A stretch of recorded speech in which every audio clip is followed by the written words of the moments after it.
आज 21 अप्रैल 2023 दिन शुक्रवार है। Welcome back to clean news MP. चलिए देखते हैं मध्य प्रदेश की 25 फटाफट बड़ी खबरों को। इससे पहले आप न्यूज को कहां से देख रहे हैं हमें कमेंट में जरूर बताएं। साथ ही वीडियो को लाइक करना बिल्कुल न भूलें। चुनाव से पहले सीएम शिवराज ने दिया बड़ा तोहफा, भत्ता होगा 2 गुना, वाहन भत्ते की भी होगी शुरुआत। चुनावी साल में मध्य प्रदेश की बीजेपी सरकार के मुखिया शिवराज सिंह चौहान सरकारी कर्मचारियों के भत्तों को 2 गुना कर सकती है। दरअसल सरकार की ओर से इसी वर्ष 25 जनवरी को गठित की गई समिति ने अपनी रिपोर्ट जल्द सरकार को सौंप देगी। सूत्रों के मुताबिक समिति ने रिपोर्ट में भत्तों को 2 गुना करने की सिफारिश की। अगर सरकार समिति की सिफारिश मान लेगी तो सरकारी कर्मचारियों को मिलने वाला टीए यानी ट्रेवल अलाउंस 48 रुपए से बढ़कर 96 रुपए हो जाएगा। मध्य प्रदेश में 8वीं 10वीं पास को आंगनवाड़ी में निकलेंगी भर्तियां। मध्य प्रदेश में रोजगार की तलाश कर रहे अभ्यर्थियों को मध्य प्रदेश सरकार द्वारा जल्दी सैकड़ों पदों पर नौकरी मिलने वाली है। अगर आप एमपी में रोजगार पेट के लिए काफी दिनों से सर्च कर रहे हो तो आपको जल्दी आंगनवाड़ी विभाग में नौकरी पाने का मौका मिलने वाला है। जानकारी के लिए बता दें कि महिला बाल विकास मध्य प्रदेश द्वारा जल्दी मध्य प्रदेश के कई जिलों में आंगनबाड़ी सुपरवाइजर समेत मिनी आंगनबाड़ी कार्यकर्ताओं के करीब 15,000 से अधिक पदों पर भर्तियां कराने को लेकर तैयारियां चल रही हैं। मध्य प्रदेश में विधानसभा चुनाव से पहले सहकारी बैंकों और समितियों में नियुक्त होंगी प्रशासक। मध्य प्रदेश के 37 जिला सहकारी केंद्रों, बैंकों और 4,526 प्राथमिक कृषि साख सहकारी समितियों में प्रशासक नियुक्त किए जाएंगे। बैंकों के चुनाव 2013 से नहीं हुए हैं। नवंबर में प्रस्तावित विधानसभा चुनाव को देखते हुए इस वर्ष सहकारी संस्थाओं के चुनाव होने की संभावना भी कम ही है। इसे देखते हुए सहकारी संस्थाओं से जुड़े नेताओं को प्रशासक बनाने की तैयारी सत्ता और संगठन के स्तर पर की जा रही है। इसके लिए जिन्हें प्रशासक बनाया जाना है उनकी जानकारी बैंकों से बुलाई गई है। एमपी पैरामेडिकल छात्रवृत्ति घोटाले मामले में हाईकोर्ट ने सरकार को लगाई फटकार। सोमवार को फिर होगी सुनवाई। पैरामेडिकल छात्रवृत्ति घोटाले मामले में आज राज्य सरकार ने अपना जवाब पेश करते हुए हाईकोर्ट को जवाब में कहा कि हमने अभी तक 24 करोड़ में से 4 करोड़ रुपए कॉलेजों से वसूल लिए हैं, जिस पर कि मध्य प्रदेश हाईकोर्ट के चीफ जस्टिस रवि मलिमठ और जस्टिस विशाल मिश्रा की डिवीजन बेंच ने सुनवाई करते हुए राज्य सरकार के जवाब पर नाराजगी जताई। हाईकोर्ट ने कहा कि बीते 8 सालों से वसूली आखिर क्यों कॉलेजों से लंबित रखी गई है। उत्कृष्ट कार्य के लिए प्रदेश के 2 पुलिस प्रशिक्षण संस्थानों को केंद्रीय गृह मंत्रालय करेगा पुरस्कृत। सीएम शिवराज ने दी बधाई। पुलिस के सर्वश्रेष्ठ प्रशिक्षण संस्थानों को प्रतिवर्ष दी जाने वाली यूनियन होम मिनिस्टर ट्रॉफी के वर्ष 2021-22 के विजेता मध्य प्रदेश पुलिस अकादमी भौरी और पुलिस प्रशिक्षण शाला पचमढ़ी रहे हैं। मुख्यमंत्री शिवराज सिंह चौहान ने दोनों पुलिस प्रशिक्षण संस्थानों को इस उपलब्धि के लिए बधाई दी है। यूनियन होम मिनिस्टर ट्रॉफी से सम्मानित किए जाने वाले प्रशिक्षण संस्थानों को ट्रॉफी एवं प्रमाण पत्र के साथ 2 लाख रुपए की नगद राशि भी प्रदान की जाएगी। केंद्रीय गृह मंत्रालय द्वारा नई दिल्ली में अलंकरण समारोह किया जाएगा। इसमें पुलिस प्रशिक्षण शाला पचमढ़ी की ओर से निमिषा पांडे एवं मध्य प्रदेश पुलिस अकादमी भौरी भोपाल की ओर से मलय जैन यह सम्मान प्राप्त करेंगे। एमपी में चुनावी साल में मेट्रो पॉलिटिक्स। सीएम शिवराज के मंत्री बोले जनवरी से शुरू हो जाएगी। भोपाल और इंदौर में मेट्रो चलने का इंतजार सभी को है। इस बीच चुनावी साल में एक बार फिर मध्य प्रदेश में मेट्रो पॉलिटिक्स शुरू हो गई है। बीजेपी और कांग्रेस के नेता मेट्रो को अपना अपना ड्रीम प्रोजेक्ट बता रहे हैं। इस मुद्दे पर कांग्रेस के नेता ने इंदौर में बीजेपी पर निशाना साधा तो शिवराज सरकार के मंत्री भूपेंद्र सिंह ने भी मेट्रो शुरू होने को लेकर बड़ा बयान दिया है। दरअसल एक तरफ कांग्रेसी मेट्रो को अपना ड्रीम प्रोजेक्ट बता रहे हैं, दूसरी तरफ बीजेपी इसे अपना प्रोजेक्ट बताकर 2016 में कैबिनेट में पास करना बता रही है। लेकिन कांग्रेस नेता ने दावा किया है कि सितंबर में बीजेपी मेट्रो का ट्रायल रन शुरू नहीं करवा सकती क्योंकि धरातल पर मेट्रो का 41% ही अब तक हो सका है काम। मध्य प्रदेश में अब दिसंबर 2022 तक सरकारी भूमि पर काबिज व्यक्तियों को मिलेगा पट्टा। मध्य प्रदेश के नगरीय क्षेत्रों में 31 दिसंबर 2020 तक सरकारी भूमि पर बिना किसी अधिकार के आवास बनाकर रह रहे व्यक्तियों को आवासीय पट्टा दिया जाएगा। इसके लिए नगरीय क्षेत्रों के भूमिहीन व्यक्ति संशोधन अधिनियम को राज्यपाल मंगूभाई पटेल ने अनुमति दे दी है। 39 साल बाद ओमकारेश्वर वन्य प्राणी अभ्यारण्य बनाने का प्रस्ताव। इंदिरा सागर बांध के निर्माण की स्वीकृति के 39 साल बाद वन्य प्राणी मुख्यालय ने ओमकारेश्वर वन्य प्राणी अभ्यारण्य के गठन का प्रस्ताव तैयार किया है। इस पर आज मध्य प्रदेश वन्य प्राणी बोर्ड की बैठक में चर्चा होगी। इस अभ्यारण्य का गठन बांध निर्माण की शर्तों में शामिल था, पर सूखदारों के दबाव में अब तक गठन नहीं हो पाया। शासन स्तर पर कई बार इस पर चर्चा हुई पर सहमति नहीं बनी। इसके साथ हरदा और बुरहानपुर में भी एक अभ्यारण्य के गठन का प्रस्ताव है। यह बाघों की बढ़ती आबादी को देखते हुए किया जा रहा है। भोपाल में आज 6 घंटे पावर कट। जनकपुरी, बैरागढ़ मंडी, राजहर्ष कॉलोनी में मेंटेनेंस होगा। वार्ड 81-84 में पानी भी नहीं आएगा। राजधानी भोपाल में आज 21 अप्रैल शुक्रवार को कई इलाकों में 6 घंटे तक बिजली गुल रहेगी। इनमें राजहर्ष कॉलोनी, ओमनगर, जनकपुरी, राज स्मार्ट कॉलोनी, बैरागढ़ मंडी, शंकर गार्डन एवं आसपास के इलाके शामिल है। बिजली कंपनी के मेंटेनेंस के चलते सप्लाई नहीं होगी। इधर शहर के वार्ड 81 और 84 में पानी की सप्लाई भी नहीं होगी। बिजली कंपनी के अनुसार सुबह 9 बजे से मेंटेनेंस शुरू हो जाएगा, जो दोपहर 3 बजे तक चलेगा। इसके चलते बिजली सप्लाई नहीं होगी। भोपाल में सितंबर में दौड़ेगी मेट्रो ट्रेन। मेट्रो कॉर्पोरेशन के एमडी ने देखे 3 स्टेशन। पियर का काम 100% पूरा। भोपाल मेट्रो का सितंबर 23 यानी 5 महीने के बाद ट्रायल रन होगा। इसके चलते बाकी बचे कामों में तेजी लाई जा रही है। सीएम शिवराज सिंह चौहान काम की लगातार समीक्षा कर रहे हैं, तो अफसर भी अब मैदान में उतर गए हैं। मेट्रो कॉर्पोरेशन के एमडी मनीष सिंह लगातार दूसरे दिन गुरुवार को भी मेट्रो का काम देखने निकले। वे मेट्रो के 3 station, central school, board office चौराहा और रानी कमलापति स्टेशन का निरीक्षण करने साइट पर पहुंचे। तीनों ही स्टेशन पर पियर का काम 100% पूरा हो चुका है। मध्य प्रदेश में डबल इंजन फॉर्मूले पर वापस लौटेगी बीजेपी। शिवराज के आगे होगा मोदी का चेहरा। प्रधानमंत्री नरेंद्र मोदी 1 महीने के भीतर दूसरी बार मध्य प्रदेश आ रहे हैं। चुनावी रैलियों को छोड़ दिया जाए तो अमूमन ऐसा कम ही होता है जब प्रधानमंत्री मोदी किसी एक राज्य का 1 माह के भीतर दूसरी बार दौरा करें। 24 अप्रैल को रीवा में प्रधानमंत्री मोदी पीएम आवास योजना के हितग्राहियों को उनके घर की चाबी सौंपने वाले हैं।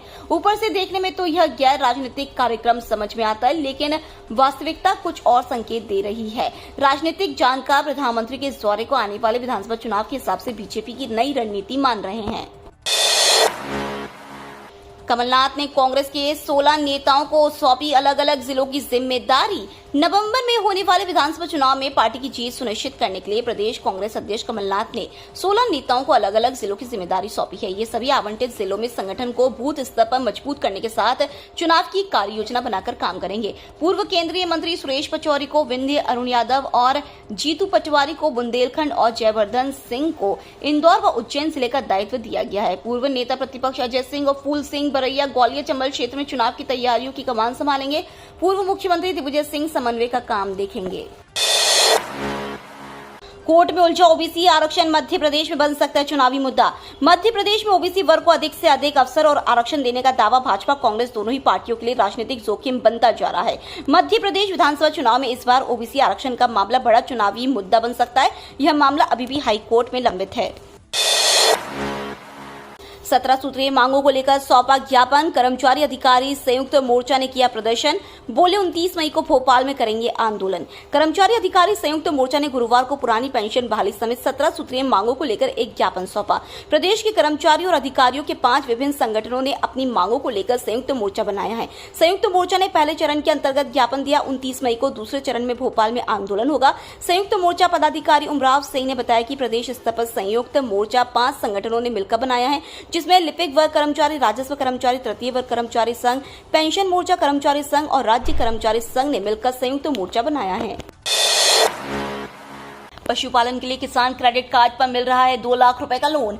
देश में किसानों को कृषि क्षेत्र में निवेश के लिए किसान क्रेडिट कार्ड पर बैंकों के माध्यम से ऋण उपलब्ध कराया जाता है, जिसमें समय पर चुकता करने वाले किसानों को बैंक द्वारा लिए गए ऋण के ब्याज पर केंद्र सरकार द्वारा सब्सिडी दी जाती है। इसमें कुछ राज्य सरकारें राज्य के किसानों को सहकारी बैंक से लिए गए ऋण पर अतिरिक्त सब्सिडी देती है, जिससे किसानों को यह ऋण बिना किसी ब्याज के प्राप्त हो जाता है। इस कड़ी में मध्य प्रदेश सरकार द्वारा किसानों को प्राथमिक कृषि साख सहकारी समितियों से पशुपालन के लिए 0% ब्याज दर पर 2 लाख रुपए तक कार्यशील पूंजी केसीसी में उपलब्ध करवाई जा रही है। इसमें राज्य सरकार द्वारा 1% सामान्य और समय पर भुगतान करने पर 4% अतिरिक्त ब्याज अनुदान सहायता दी जा रही है, जिससे किसानों को इस ऋण पर कोई ब्याज नहीं लगता है। शिवराज ने 3 बार जिला बनाने की सिर्फ घोषणा की, जनता चाहेगी तो बीना जिला बनेगा, कमलनाथ बोले। पूर्व मुख्यमंत्री और कांग्रेस के प्रदेश अध्यक्ष कमलनाथ गुरुवार की सुबह बीना पहुंचे। यहां पहुंचकर उन्होंने सबसे पहले बाबा साहेब अम्बेडकर की प्रतिमा पर माल्यार्पण किया। इसके बाद मीडिया से रूबरू हुए। पत्रकारों से चर्चा करते हुए उन्होंने कहा कि मैं बहुत दिनों बाद बीना आया हूं। 18 साल में प्रदेश की तस्वीर आप सबके सामने है। भाजपा ने मध्य प्रदेश को खोखला बना दिया है। अर्थव्यवस्था, शिक्षा, स्वास्थ्य, कृषि, रोजगार, औद्योगिक सुरक्षा व्यवस्था सब बिगड़ चुकी है। आज हर वर्ग परेशान है। यूपी की तरह एमपी के मदरसों का भी होगा सर्वे। मुख्यमंत्री शिवराज ने अधिकारियों को दिए ये निर्देश। मध्य प्रदेश सरकार अब मदरसों पर निगरानी बढ़ाने जा रही है। प्रदेश सरकार ने यूपी की तर्ज पर अपने यहां चल रहे मदरसों का सर्वे कराने का फैसला किया है। इसके लिए मुख्यमंत्री शिवराज सिंह चौहान ने उच्च अधिकारियों को निर्देश दे दिए हैं। यह जानकारी खुद मुख्यमंत्री ने दी। मुख्यमंत्री शिवराज सिंह चौहान ने बताया कि कट्टरता का पाठ पढ़ाने वाले अवैध मदरसों और संस्थानों का रिव्यू होगा। प्रदेश में किसी तरह का अतिवाद और कट्टरता बर्दाश्त नहीं की जाएगी। एमबीबीएस डॉक्टरों के लिए यूपीएससी ने निकाली 1261 पदों पर भर्ती। संघ लोक सेवा आयोग ने कंबाइंड मेडिकल सर्विस एग्जामिनेशन 2023 का नोटिफिकेशन जारी कर दिया है। इस बार कुल 1261 पदों पर भर्ती निकाली गई है। इच्छुक उम्मीदवार यूपीएससी online.nic.in पर जाकर 9 मई 2023 तक आवेदन कर सकते हैं। UPSC combined medical service exam 2023 का आयोजन 16 जुलाई 2023 को किया जाएगा। आईटीआर फाइल करने वालों की हो जाएगी बल्ले बल्ले। सरकार इस दिन से शुरू करेगी यह सुविधा। 31 मार्च को वित्तीय वर्ष 2022-23 पूरा हो गया है। इसके लिए इनकम टैक्स रिटर्न ई फाइलिंग जल्द शुरू होने की उम्मीद की जा रही है। मीडिया रिपोर्ट्स में कहा गया है कि जानकार उम्मीद कर रहे हैं कि टैक्स पेयर को आईटीआर ई फाइलिंग की सुविधा अप्रैल के आखिरी हफ्ते या मई के पहले हफ्ते में मिलने की उम्मीद है। टैक्स पेयर्स फाइनेंशियल ईयर 2022-23 के लिए 31 जुलाई तक आयकर रिटर्न दाखिल कर सकेंगे। सैलरीड क्लास को आईटीआर फाइल करने के लिए जून के दूसरे हफ्ते का इंतजार करना होगा। दरअसल जून के पहले हफ्ते में कंपनियों की तरफ से जून के पहले हफ्ते में फॉर्म 16 जनरेट करके दिया जाएगा। उसके बाद यह कर्मचारियों के लिए जारी किया जाएगा। अर्जेंटीना में सोयाबीन पर सूखे की मार, मूंगफली तेल 20 रुपए घटा। अर्जेंटीना ने सोयाबीन की कटाई शुरू कर दी है और अब तक 4.3% क्षेत्र में कटाई की भी जा चुकी है। किसानों ने यील्ड में ऐतिहासिक गिरावट की रिपोर्ट पेश की है। दरअसल गंभीर सूखे की वजह से 65% फसल को नुकसान होने से फसल बहुत खराब स्थिति में है, जबकि पिछले साल इसी अवधि में 15% तक कमजोर थी। केवल 3% फसल अच्छी और उत्कृष्ट स्थिति में बताई जा रही है, जो कि पिछले साल 24% थी। कीमतें कुछ घटने से इंदौर में भी मूंगफली तेल 20 रुपए घटकर 1690, 1710 मुंबई में 1690 रुपए प्रति 10 किलो रह गया। 80 के शेयर में 20% की तेजी। नए कारोबार में एंट्री करेगी कंपनी, सेबी की मंजूरी। एमके ग्लोबल फाइनेंशियल सर्विसेज के शेयर गुरुवार को इंट्राडे ट्रेड में बीएसई पर 20% अपर सर्किट के साथ 80 रुपए 38 पैसे पर पहुंच गए। शेयरों में यह तेजी सेबी की एक मंजूरी के बाद आई है। दरअसल कंपनी को म्यूचुअल फंड कारोबार शुरू करने के लिए भारतीय प्रतिभूति और विनिमय बोर्ड से सैद्धांतिक मंजूरी मिल गई है। कर्मचारियों पेंशनरों को फिर मिलेगा गुड न्यूज। कितना बढ़ेगा महंगाई भत्ता? अप्रैल अंत में होगा फाइनल।